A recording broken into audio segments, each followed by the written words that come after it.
That's why at least that's what I got from it. That's why I felt like he was just really tired and didn't want to do anymore. Kind of just want to go out in the world and do his own thing and blah, blah, blah. Instead of, taking up responsibility, considering he is the king of the fairies. I think his funniest moment so far from what I've seen is the fact that he can't fight worth a damn. So much so that even things like cats could beat him. It's just really funny, but he is definitely the most versatile and agile of all the Sins, and definitely has the most magical energy. I think that sets him apart. Now I know what you guys are saying, dude. You forgot Jericho. How could you forget her? No, I didn't forget her.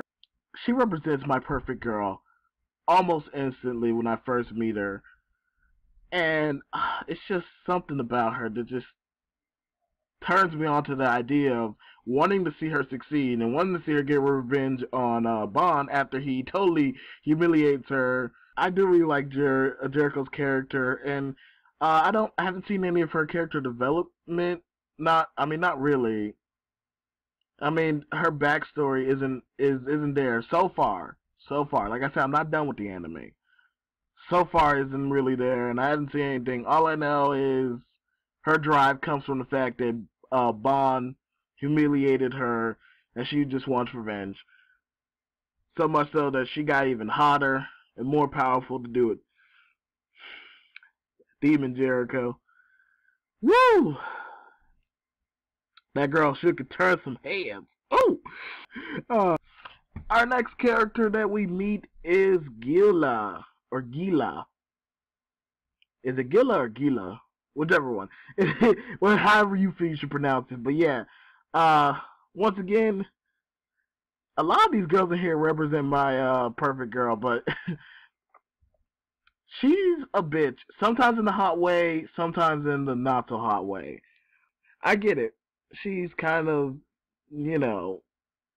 evil or whatever, but there's no reason for her to act like that. The way she was acting. I mean, and the further we get into the anime, the more cocky, the more everything she gets that is just all wrong. Although I do like her confidence, I like her beauty, I like her personality for the good parts. It's just that I think she can be a little bit too much. It's just kind of like, okay, good for you when she does stuff, and I like her the ability to cause explosions. I think that's cool. A little bit Data-ish, but I know she's not really a main character anymore, but I wanted to go ahead and get this out there and address Veronica. After all, she is a princess. She was one of the princesses. I believe she's the second eldest of the princesses. Right, right above Elizabeth. I feel so sorry for what happened to her because of that stupid, ignorant, useless bitch Elizabeth. Now, I was kind of okay with Elizabeth defending Miliones and saying that he's not, all bad or whatever. But the fact is, she got Veronica totally killed, and then wanted to sit there and be all apologetic all of a sudden, when the fact is, Elizabeth has caused so much heartache. The fact that she got Veronica hurt another time back when they were young. Like I said, she's the most useless and just in-the-way character everywhere. She's a selfish bitch. She literally got her father put into bed rest from injuries that she had him get because she wanted to climb up a tree because she wanted attention. Nearly gets her own father killed. Fucking bitch. In my next review, I'll go further into characters and stuff that will pop up, I'm sure. But yeah, let's move on. Now, in terms of the story so far, when we first start off, we start off in Miliones' tavern, in which, after a little bit of exposition and things like that, just something to introduce Miliones and Elizabeth, since they're the two main girl and male characters. Basically, it's to introduce them. So after that, we go over to the village, as a start for the journey of looking for the 7 deadly sins.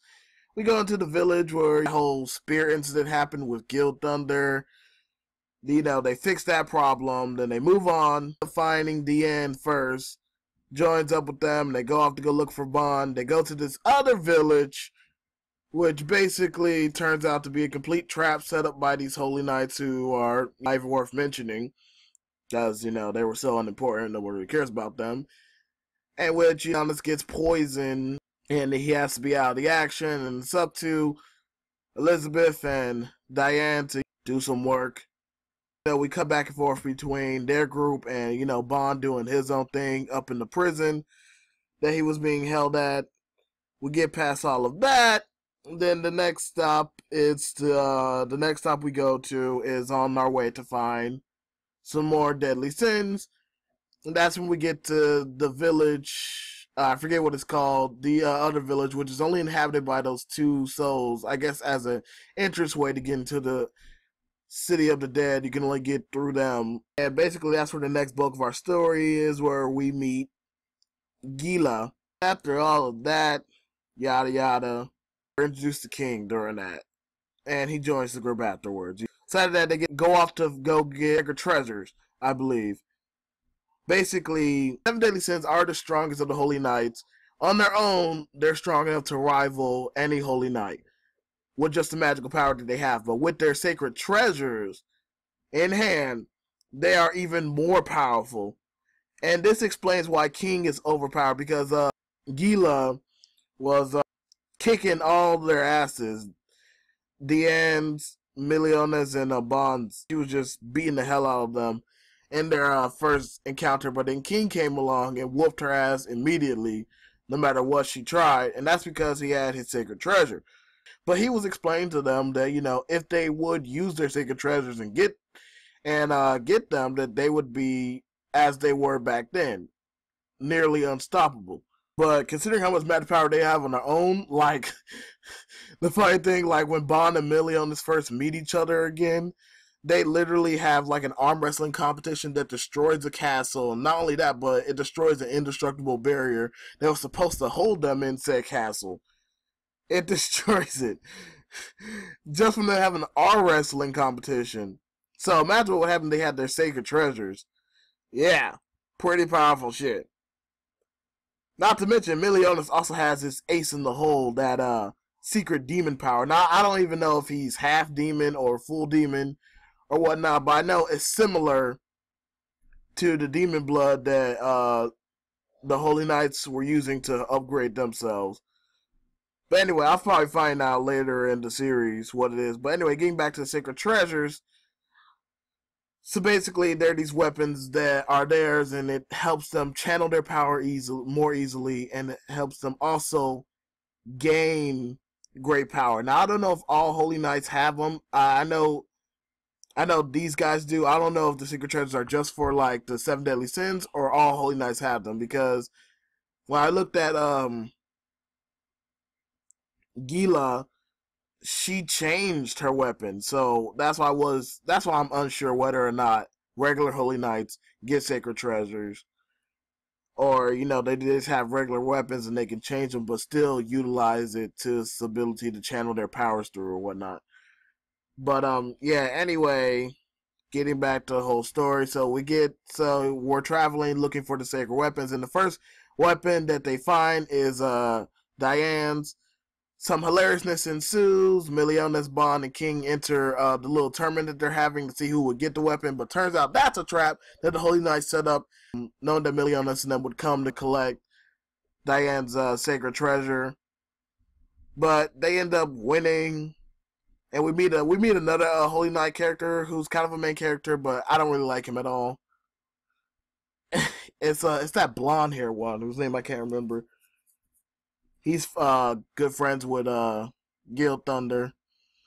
But yeah, whatever. Basically, that's where I'm at right now in terms of the story.